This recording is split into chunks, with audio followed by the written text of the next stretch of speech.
Hello and welcome back to the channel. The manhwa we are going to recap today is about a girl who has lost her parents alongside her brothers. So let's begin with our recap. The manhwa begins just a heads up before we dive in. Grab your tissues. Someone is rambling about how the quota of 8 magic has been reached and that magical power is at its lowest. The sleep-deprived protagonist thinks it would be better to have some coffee and recharge herself. After filling the next 15 pieces, she decides to go home.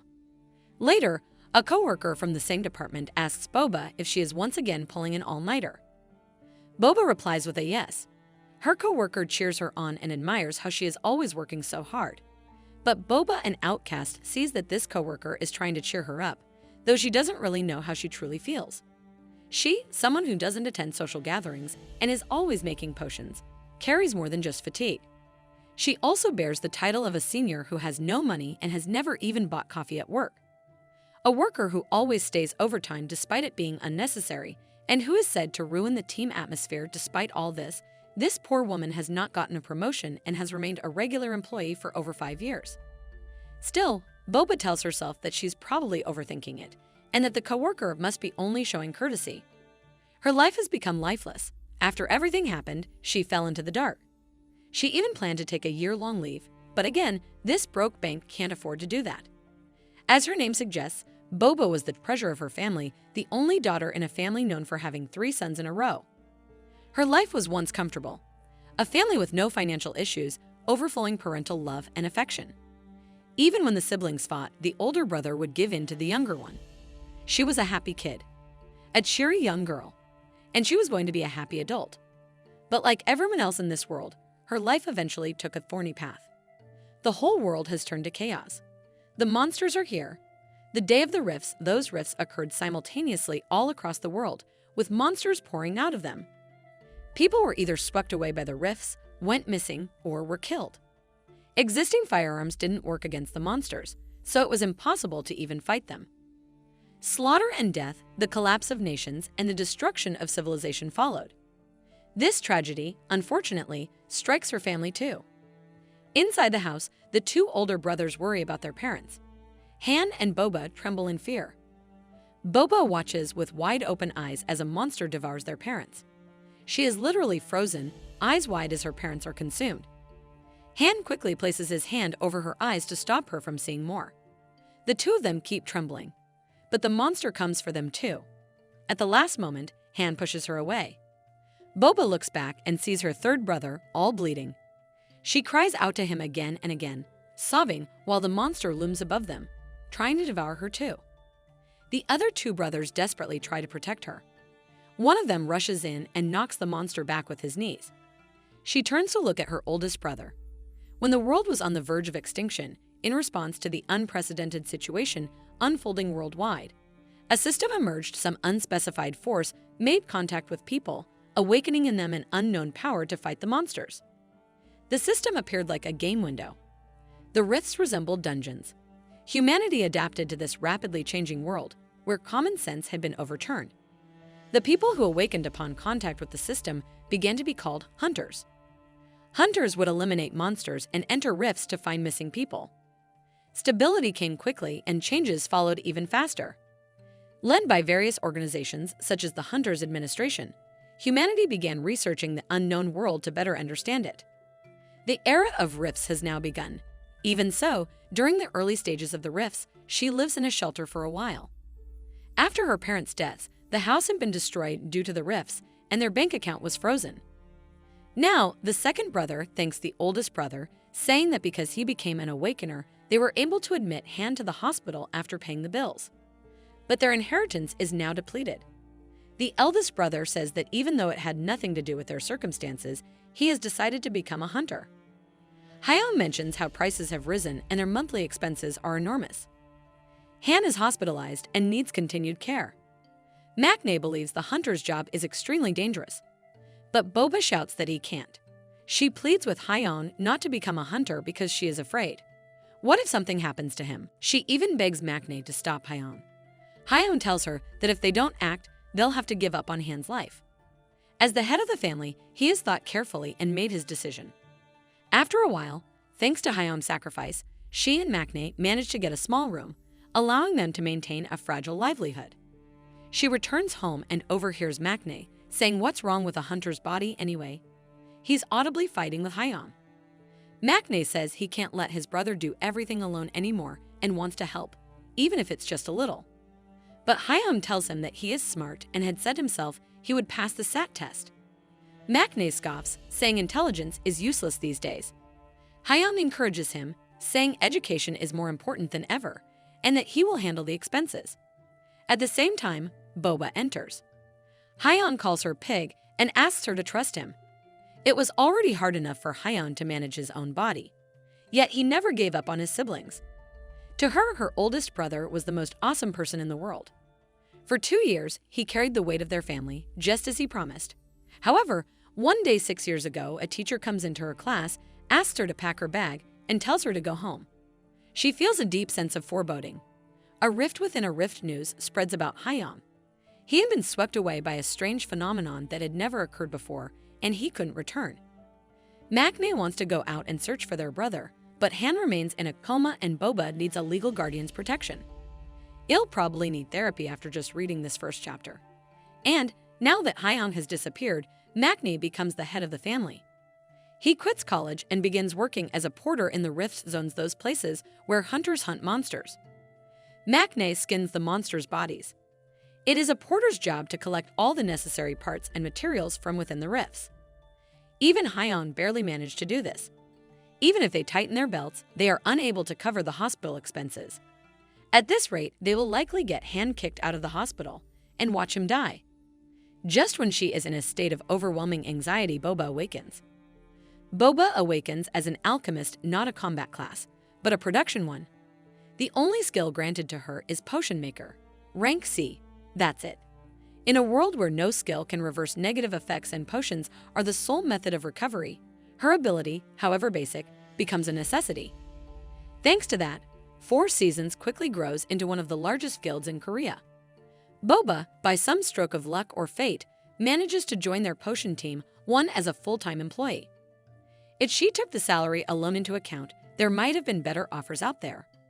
But considering the company's employee benefits, 4 Seasons was a safe and smart choice. Even now, after calculating her base salary, extra allowances, and the many bonuses she's received over the past 5 years, it's still not enough. She can't afford Han's hospital bills, not even close. And that's despite 4 Seasons covering up to 70% of the expenses as part of their benefits and the hospital being unaffiliated, which grants an even further discount. The majority of her smartly earned income is swallowed by medical bills. Still, Boba tells herself to get back to the grind. No one has told her to work from 8 in the morning until 11 at night. No one ever asked her to do this, but she does it anyway. She hasn't taken a single day off. The only good thing about such relentless dedication is that she's now become the ace of her potion-making team. Yet, even as she walks out of the office late that night, sighing with the last of her energy, there's little satisfaction to draw from it. The company driver asks if she's going to the hospital again. She says yes. Upon arriving, the driver mentions he'll wait for her outside. She tells him there's no need, but again, it's company policy. Over the past 8 years, the field of medicine has advanced quite a bit. Still, for certain cases, there's been little to no improvement. Han's vegetative state is one such case. His condition has remained unchanged. He's been slowly dying for the past 8 years. Boba sits beside him, ranting quietly about how she just got off work. Sometimes she truly doesn't know how people are meant to live this kind of life. She gazes at his face, whispers softly to him, telling him that he can lie down all he wants, but to just open his eyes, that he can stay in bed all he wants, but at least he should say to her, "It must have been hard." Later, as she's riding home, the driver suddenly speaks. He tells her that it's been 8 years and maybe it's time to give up. Boba replies calmly that if she were to give up now, then all those years would have been for nothing. The driver says that he's sure her brothers already know that she's done enough, that she should start thinking about herself now. Then, the audacity, he tells her she's not even spending her own money but the company's. And while he understands that health is more important than wealth, he still thinks it's time for her to live for herself. It's the same old nagging she's heard every time during these late drives, so Boba just closes her eyes like usual. She knows what this driver really thinks, that she's some parasite draining company resources. And that just becomes another thing weighing her down. When she gets home, Maknae greets her with a gentle smile, telling her she must be tired. Boba, annoyed, asks why he's still up.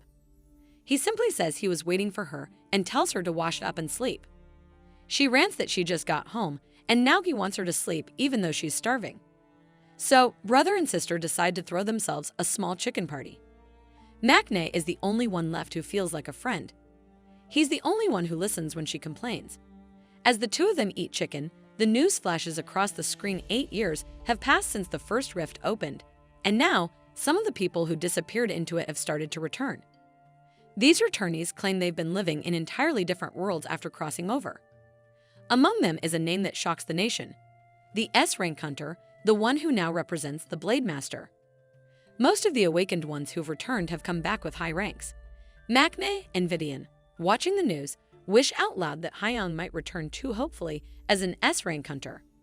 If that happened, maybe they could finally live in dollars. They'd heard that the Blade Master is even capable of curing cancer. So maybe, just maybe, if Hyung returns, he might be able to heal Han, something even 4 seasons couldn't do. Maknae jokes around, mimicking how she'd get promoted just by having an S-class hunter as a brother. She might even become director someday. But Boba, she's not interested in any of that. The only thing she truly wants is for her brother to come back. Hyung was always stronger than both their parents. She often wonders, where is he now? There are days she hopes for his triumphant return.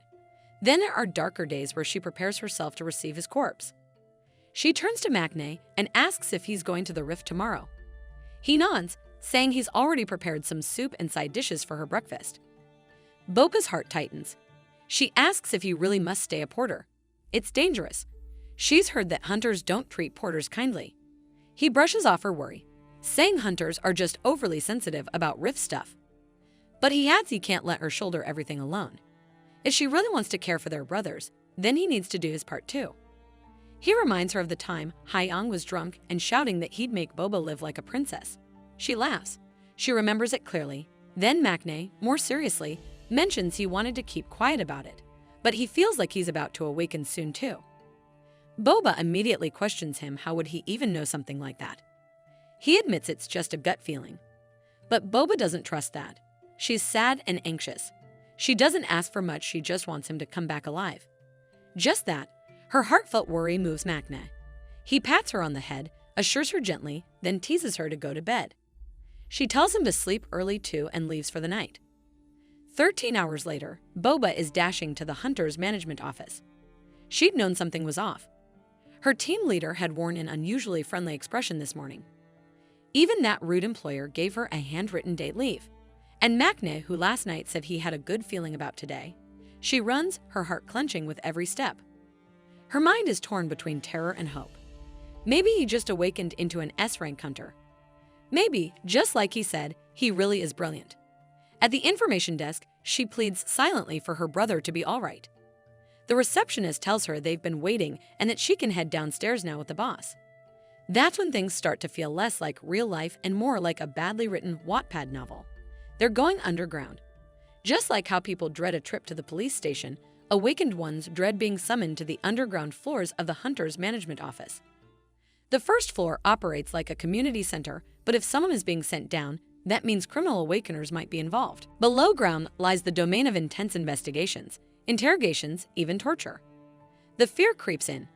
This is exactly like the urban legend she'd heard about a building in Namsan. Boba feels her soul with her. The only crime she's committed is sneaking out a few bottles of bad potions already marked for disposal. Still, that's enough to make her legs weak. The boss, trying to calm her down, tells her not to be scared and assures that the rumors are exaggerated. But even if he says that, there's a tension in his tone. Boba still feels overwhelmed. She can't help but wonder what kind of incident did Maknae get involved in. The boss mutters that it's been a little strange lately. A lot of people have been feeling unwell, and even he hasn't been feeling great recently. He wonders aloud if they should ask the person responsible directly. And that's when she sees him. Ion.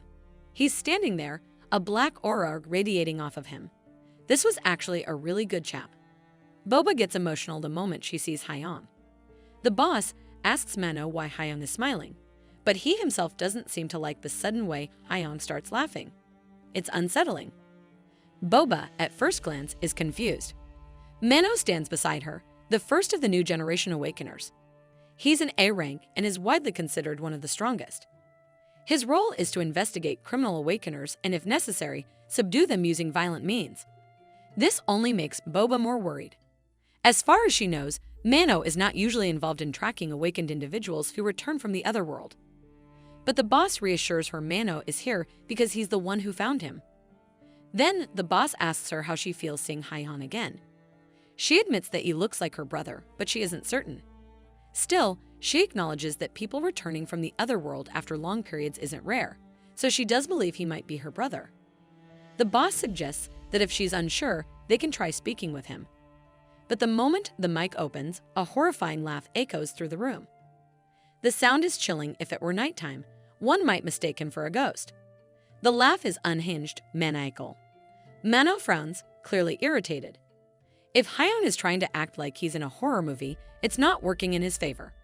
The staff, who had been observing silently, and Mano, who now seems uneasy, both sense something wrong, not just from Haiyan's behavior, but something deeper. Even Boba finds his voice disturbing. She shakes that uneasy feeling off and stands up. Shouting across the glass, she tells him that she's his sister, Boba. Haiyan's eyes fill with tears as he looks at her. He says it looks like Boba has grown into a young lady, but she seems so weak. With joy and emotion, he comments on her clothes and her hair, saying she must have gotten all grown up while he was away. His words are heartfelt, yet a bit repetitive, like someone clinging to reality. Even though he seems a little off, Boba tells herself that it doesn't matter. Whether he's truly her Haiyan or not, she's just glad he didn't die and has returned safely. That alone is enough for her. She turns to Mano and asks if she can meet him. The boss protests, saying it's not that simple, but Mano ignores him and opens the door. The boss shouts at him, saying they should proceed with caution. But Boba doesn't wait. She runs inside, straight into Haiyan's arms, hugging him as tears pour from her eyes. She demands to know where he's been all this time.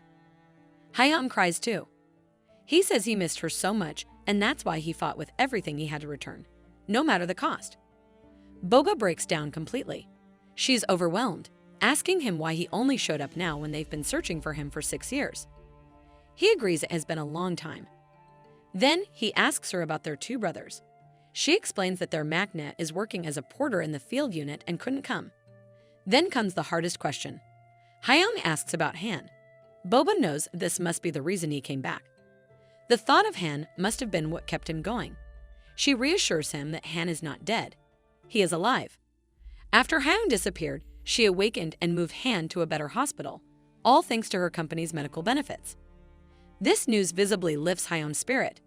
He's excited to see Han again. The 2 of them are ready to go, but Mano steps in. He tells them to calm down. With a sarcastic smile, he congratulates their reunion, but reminds them that there's still something they need to handle. Haiyan's magic is unstable. He has an influence on people, possibly even a harmful one. If he gets near his comatose brother, it might affect him negatively. So before anything else, they need to stabilize Haiyan. Mano adds that thanks to Boba, they were able to conduct a basic investigation. Medically, there's no issue with Haiyan, and for that, they're grateful. Boba thanks him and asks if they can leave now. Mano says they can, but before that, Haiyan's abilities and strength need to be tested. He was uncooperative during the ability assessment earlier. Mano starts to rant. Out of over 10,000 people who returned from the other world, only 30 have become hunters. The awakening rate is high, but people often fail to adjust and end up in trouble. Haiyan promises he's not hiding anything, but Mano doesn't believe him. Everyone says the same thing, and then disaster strikes. Still, he lets it slide this time because he can see how happy Haiyan is to be reunited with his sister. Mano asks Haiyan to cooperate. But in classic melodramatic fashion, Haiyan insists again that he's not hiding anything. Mano scoffs, warning that if he keeps acting like a mysterious protagonist, there will be consequences. He even shows him the fine, making the siblings regret ever being born. Boba tries to convince them. Her brother is kind and responsible. Mano says he wants to believe her, but this is the first time he's heard of someone's powers being reset. If it's truly normal, they'll keep him at the facility for a month to monitor his magic. Boba understands what that means. Her brother would no longer be considered a hunter. Hayoung seems like he's about to panic. Boba quickly assures him that there's no need to worry. They're just trying to help, not punish him. But Mano's gut says otherwise. He's sure this is the exact reaction of someone hiding something. Tempers flare, and the two men get into a high-stakes shouting match. Mano points out the impossible things Hayoung being able to see Boba through the one-way glass, sensing the entire bureau, and the way his very presence makes people uneasy. Like a broken tape, Hayoung keeps saying he has no ability. This only makes Mano angrier. Is he trying to voice match him? Mano yells that his voice is constant and clear he's from the Love Bureau. Both the boss and Boba try to calm the situation. Boba asks if she can take her brother home. She believes it will help his anxiety. She promises to keep an eye on him and make sure he causes no trouble. Mano still looks displeased, but he allows them to go. He gives Boba his business card, telling her to call if anything happens. Hayoung, curious, asks why Mano is doing this. Mano dryly replies that it's to keep an eye on him. Boba begins to defend Hayoung again, but Mano shuts the door in her face with a muttered, "Thanks a lot, idiot." The boss standing behind Mano looks suspicious. He asks if it's really okay to let him go this easily. Mano didn't plan to release him this way. The number of returnees in Korea has exceeded 10,000 now, and Hayoung is definitely suspicious dangerous even. Mano had originally planned to keep him locked up for as long as necessary. But when his sister showed up, Hayoung's eyes changed. And that's the thing according to Mano, the most dangerous returnees are the ones who have no one left to cherish. Those are the ones who return empty. Not a single human can survive without another person, no matter how strong they are. Hayoung might have lost his humanity out there, but at least, with family by his side, there might still be hope. For now, Mano has no choice but to trust them. Now they reach home. Hayoung says that the house feels just the same. Boba says that it's all thanks to him they have this home because of him. Yet, she adds that it might become a problem now. As she speaks, she notices Maknae's shoes and grows curious, remembering that he told her he was going to the rift tomorrow. She walks to Maknae's room and knocks, asking him to come out, but she finds the door locked. Then, GR steps out, wearing a military-style uniform. At first, he assumes they must have a guest, but the moment Hayoung and Maknae's eyes meet, Hayoung throws himself into a hug like a lost lover reunited. GR starts scanning his face, almost like a parent scolding their child, what has he done to become so weak? He is so overwhelmed with joy that he starts shouting to the neighbors that he's back. The scene shifts to Hayoung devouring chicken, not eating, but devouring. Boba, a little disgusted, tells him that he doesn't need to eat like that anymore because no one is going to steal his food. She reassures him that they'll order food for him as much as he wants. Boba feels a pang of sadness, wondering what he must have gone through to make him act this way. Yet it seems like Maknae is the one who's truly suspicious. Boba hurriedly tells him that this really is their brother. After all, he was so happy to see them. Still, she can't quite understand Maknae's reaction. If this had happened before, he would have shared his chicken with Boba, and back then, he would have made sure to divide it equally among them. But now, even though he's finally back, he's eating like this and maybe even kicking his hands while doing it. Still, she thought Maknae would have been delighted to see Hayoung again. She wonders if this could be due to the difference between how brothers and sisters react. But no, Maknae seems to be worried about something else entirely. Boba assures him that she knows Hayoung has changed a little and is acting like a child. But finally, Hayoung speaks. He tells him to take a seat because there's something he needs to share with both of them. He explains that 6 years have passed and everything feels unfamiliar. If he's being honest, even they feel unfamiliar to him now. He knows they are his siblings, but he can't really think or feel like that anymore. He declares that he is the head of the family, and it's his responsibility to take care of them. That was the only thing that kept him going, what gave him something to hold on to. At the age of 20, he remembers their parents passed away, and their entire world turned upside down. Boba thinks back to that day after the rifts began, realizing that none of them actually got a chance to grieve. Hayoung says he gave up on being in a relationship and even distanced himself from friends. That's why he had no one else besides them. Even when he wanted to die, he held on just for them. Whether they were here or still in that dirty place, he couldn't stop thinking about them. He could only worry wondering if Han was safe, if Boba was doing well, and if Maknae could grow up properly without him. He confesses he was even terrified of another rift coming. but he's glad to see they were holding on and doing well. It must have been hard for them too, and they must have had no one to lean on. He thanks them for enduring all this time because it's thanks to their strength that he was able to come back and see all three of them together. So he sincerely thanks them for staying alive. Now Boba is crying as she thanks him for staying alive and coming back too.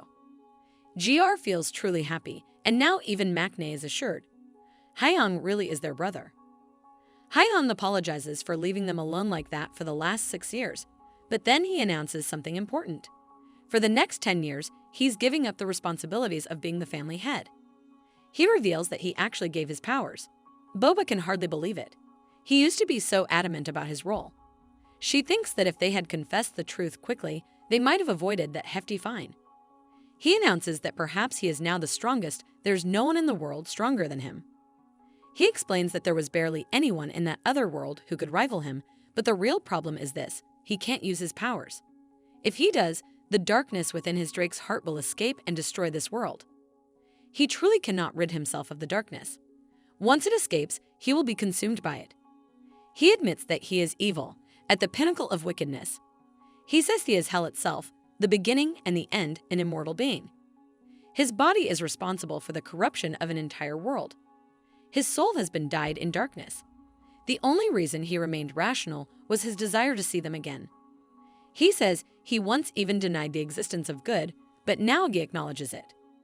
Clearly, this man is losing his mind. He says that his unforgettable memories of them were his last spark of conscience and hope. He believes that if both body and soul flow through time, then he must have spent all that time clinging to that spark, refusing to let the darkness consume him. Apparently, his delusional darkness was unable to extinguish that flame. There is a heavy silence. Boba knows her brother has lost his mind, but she didn't expect it to be this bad. He announces that he won't use his powers for 10 years. And yes, GR truly has power, but he simply won't use it. He plans to rest for 10 years. Boba, with renewed confidence, tells him not to worry. This soldier is here to take care of them now, and he doesn't have to worry about expenses. She actually feels relieved, because if he had decided to go back to being a hunter, she would have had to do a lot to stop him. But maknae is not letting it go. He asks if Hyung was this strong, why didn't he return earlier? Or did he become strong only recently? Hyung replies that he didn't even know which dimension to return to. One day, he just felt like coming to this one, and he ended up here. But Hyung is also annoyed why is maknae speaking like that to his older brother, whom he hasn't seen in so many years. And now, there's a full-on eye-to-eye war between the two of them.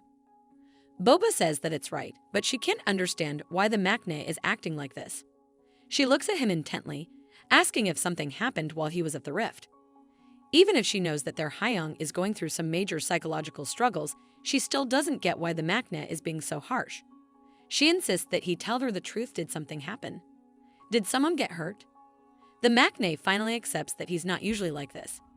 It's just that he had a dream so vivid, so intense that it left a mark on him. It wasn't just any dream. It was a nightmare. A dark, gruesome one that he desperately wants to forget, but he simply can't. He admits that he's really glad Hyun is back. He genuinely means it. Right now, though, the maknae is acting like an old man who's been wounded, like someone who got hit by a ship just last night. Meanwhile, Hyung is having what can only be described as a Chunibyu syndrome. The two of them are clearly on completely different wavelengths, and if nothing else, they need to at least stop warring with each other. Boba suddenly breaks the tension with a dry remark. It seems like more chicken has arrived. Hyung is more than delighted. His joy is almost childish as he lights up at the prospect of food. But then the news comes on. The screen shows live footage of reporters standing in front of the dungeon located at Paju City Hall. It's being managed by the Sills Guild. Initially, this dungeon was expected to be a simple C rank, but just this morning, a hidden dungeon within it was discovered. The rank has now been updated to A. Boba turns to the maknae and questions whether the rift they're talking about is the same one he entered earlier that morning. He nods it is, and now everything makes sense. That's why he came back so early. After all, if her instincts are right and the stakes are that high, giving up on the conquest might have been the wisest decision. There are also rumors swirling around that the Sills Guild never retreats from a battle, even when the rank changes. But maybe, Boba muses, that was just a rumor after all. Maknae shakes his head. it wasn't just a rumor. Even if a conquest becomes impossible, in order to gather key information about the dungeon, they push through anyway. This time, they were able to come out alive thanks to the Rift Porters Party forming a strong opposition. There are a wide variety of rift classifications and specifications. No one can predict what's inside a rift or what might come out unless they actually go in.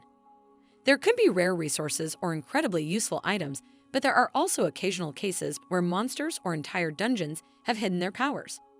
When revealed, the rank suddenly changes. Because of such cases, the exits often get sealed. Entire attack squads can be eradicated due to the abrupt change in circumstances. In that sense, just returning alive can be considered incredibly lucky. But from the point of view of the Sills Guild, an organization that prioritizes conquest over everything else, retreating is not an option. One of the hunters even shouts at a reporter, declaring that if they try to back off now, they'll never be able to work again. If they really think they can survive the rift, however, they want what then? Macness speaks with a steady, subdued tone. He understands that this is a job where they must risk their lives. But if they truly intend to throw themselves out there with no plan, then he's not going back with them. He tells them plainly he won't be joining them again. Boba finally begins to understand. So this is the reason the employees had been bad-mouthing the Scylla Guild. She feels a wave of relief. She's glad he didn't go any deeper into that rift. If he hadn't come back, she would have cried her eyes out. Macne brings up how she told him to come back, no matter what. That's why he's here. She softly tells him not to accept any guild offer from dull agencies. His debut as a pro hunter, she says, would be wasted there. But it's like he's already been blacklisted, there's not a chance for him in those circles anymore. Only the Midnight Guild, she notes, could take on an A-rank rift in Korea. And even then, that's under the condition that they attack under Master Blade's lead. She questions if the Scylla Guild will really be the one handling this rift instead of the Midnight Guild. Macne explains that Scylla Guild is already managing several other rifts and won't be able to spare the manpower. Besides, he's certain they won't be able to conquer this one. Boba nods, though there's still doubt in her heart. Scylla is still considered one of Korea's cornerstone guilds, just like her own company. But if they can't handle this, what happens now? She's deeply worried. What if this rift explodes near Korea? Some rifts have time limits. If no one is able to conquer them before that time runs out, the rift will devour the surrounding area or unleash a wave of monsters. That's why there's a persistent rumor that death row convicts are sent into those rifts just to buy time. Her phone buzzes. It's her brother. He calls to assure her that he'll protect her. Hyung, too, tells her that even though he hates suppressing his instincts, he's willing to hold back for her. He's all in and he'll support them fully. Boba thanks him as well. But as she bites into a piece of chicken, she realizes it's not the chicken that's salty, it's her own tears. The next day, Boba cries alone in her bed. She really needs a vacation. Her eyes are puffy from all the crying that happened the day before. Macne walks into her room, inviting her to eat. She tells him to go first, she needs to make a phone call. She takes a deep breath and decides that first, she'll tell the guild management company the real reason she was being scouted. Then, she'll finally request a proper vacation. She's still conflicted about Macne. Even if she goes on leave, she knows she won't be able to stop thinking about him. It might be better if Macne stayed home. She's unsure about the others, but one thing is clear: Hyung can't be left alone. He really needs a guardian. She walks up to Macne and asks him directly, does he even have a job right now? The question stings. He seems hurt by it but doesn't show it fully. He just tells her to come eat first. She sits with him and says she's planning to request some time off, but she's unsure what kind of vacation she should ask for. Macne gently cuts her off and insists that he will take care of Hyung, so she can go back to work. She feels a pang of guilt. It's a lot for Macne to handle alone.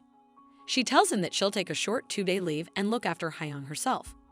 But Macne, with a slight, harsh tone, tells her there's no need. He'd appreciate it if she simply followed his request. This makes her pause. Something about the way he said it, though it's framed as a request, it sounds more like a command. It makes her wonder, did something happen in the rift? Is he acting like this because he's afraid he won't be able to work in rifts again? Or is he worried about Hyung's condition? She tells him that he's already doing a great job, but she knows Hyung wants to do even better. She truly understands his concerns. Before she leaves, she helps him take note of everything. take care of Hyeon, and no matter what, don't let him go to the hospital. Even if he seems fine, he needs to be watched. He can't be allowed near a hospital, it could affect other people there. As she waves goodbye, Maknae turns to Hyeon with a smirk and asks him, who is he really? Hyeon grins and replies, who else? He is his good brother. Maknae suspects that Boba might be deceived, but he knows better. The moment stretches long as he eyes Hyeon, then calmly demands once more to know who this man truly is. Hyeon stands, visibly excited, pointing out with a grin that just yesterday, Maknae had called him a good brother. But Maknae isn't swayed by the sentiment. He grabs him by the collar and draws a dagger with steady hands. Maknae brings the blade close to Hyeon's neck, warning that there are many artifacts in the world that can expose those who are concealing their identity. His voice is firm, asking again who is he, and what is his real objective. Hyeon's smile freezes as he catches sight of the weapon pressed against his skin. His eyes widen slightly, but then he laughs. He notes that Maknae clearly knows how to use an inventory, and that, from the looks of it, he's awakened. Then he wonders aloud whether Boba is aware of this fact. But Maknae cuts off his words with a sharp glare, warning him not to assume he won't drive the blade deeper. There's no tremble in Maknae's grip, no hesitation, and that alone tells Hyeon how much his little brother has changed. He chuckles and pierces his own neck slightly on the blade, mocking Maknae for always being the one who couldn't stand him. The mood in the room darkens like something foul and ancient has crept in. His voice, low and creeping, recalls a past request, that Maknae wait 10 years. For Hyeon, those 10 years were spent chasing a monstrous spirit, one twisted and corrupt enough to destroy anyone it touched. It's a dense calamity, capable of rotting even the mightiest souls, and not a kind of magic he understands easily. What unsettles him is the timing. There should have been 20 years left before this disaster surfaced. So why is it showing itself now? But his eerie musings fade as he composes himself again. He steps back into his usual tone, all smiles, saying he'll let this little moment slide. After all, what kind of older brother would he be if he only protected Boba? Maknae deserves protection too. Maknae hesitates. He wants to bring up what happened earlier, the near attack and the tension, but Hyeon waves it off with a chuckle. The fact that Maknae held his ground proves he's aware now, and that's enough. There doesn't have to be more than one strong person in the family after all. And with that strange magic swirling in the air, Maknae can't help but blurt out the question that's been on his mind for some time. Is Hyeon even human? Hyeon finds the question amusing, teasing him with exaggerated innocence. He's always known Maknae was hiding his power, and this was a great chance to stir him up a little. But the joke doesn't land. Maknae isn't laughing. Eventually, Hyeon reassures him. He's still human. That word, still, makes Maknae flinch. Even so, Hyeon insists that even if he weren't, he wouldn't harm him. He's more impressed than anything else. The way Maknae confronted him without hesitation was remarkable. He assures him again he won't do him any harm. Maknae stares at him in silence. The brother he once believed was lost forever is here, standing before him, speaking in a voice he thought he'd never hear again. But that doesn't stop him from asking one more time if he truly is Hyeon. Hyeon beams, confirming it without a trace of doubt, saying he missed him dearly. But Maknae cuts the sentiment short. There's business to handle. He focuses on what matters. How exactly is Hyeon using Demon Lord magic? Hyeon doesn't have a clear answer. He wonders aloud if perhaps the Demon Lord reappeared while he was away. Maknae, now nursing a headache from the weight of it all, mutters that the Demon Lord hasn't shown up yet but will 20 years from now. And that's why he came back.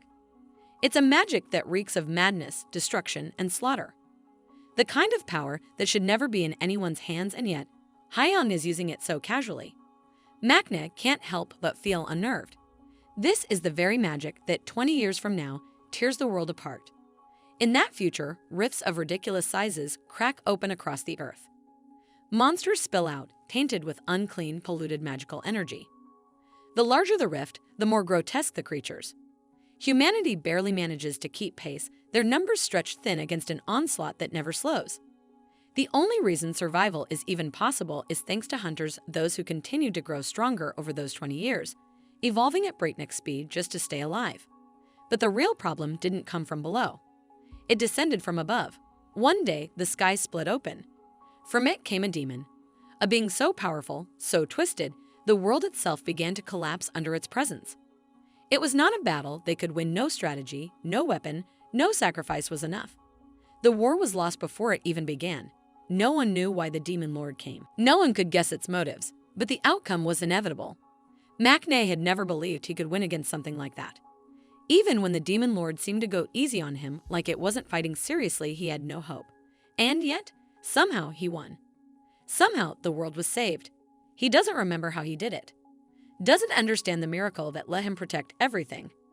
But now, in this moment, standing in the past with Hyung in front of him, the pieces finally fall into place. This must be the answer. He turns to Hyung with intensity in his voice and asks him directly, "Was it him?" Hyung tries to play innocent, pretending not to understand. He casually reminds him that he already said he was his brother. But Maknae can't take it. He's furious. He asks again, louder, more desperate, was it really him? Because when that Demon Lord fell, when its monstrous body crumbled into dust, its eyes never left him. Even in its final breath, it looked at him. And only now does Maknae realize the reason why. Tears streak down his face as the truth hits him like a storm. He's certain now, absolutely sure, that it was Hyung, his brother, the very person who saved the world with him, the one who stood in that unwinnable battle by his side. He rushes forward and grabs him, voice trembling, asking over and over if he's hurt, if he's really back. Hyung just smiles, and then the two embrace tight, desperate, as if trying to make up for the years lost. Hyung listens to the words he never thought he'd hear again and thinks bitterly that he's come back too late. Because in the future, he had died, and the one who killed him was his own younger brother.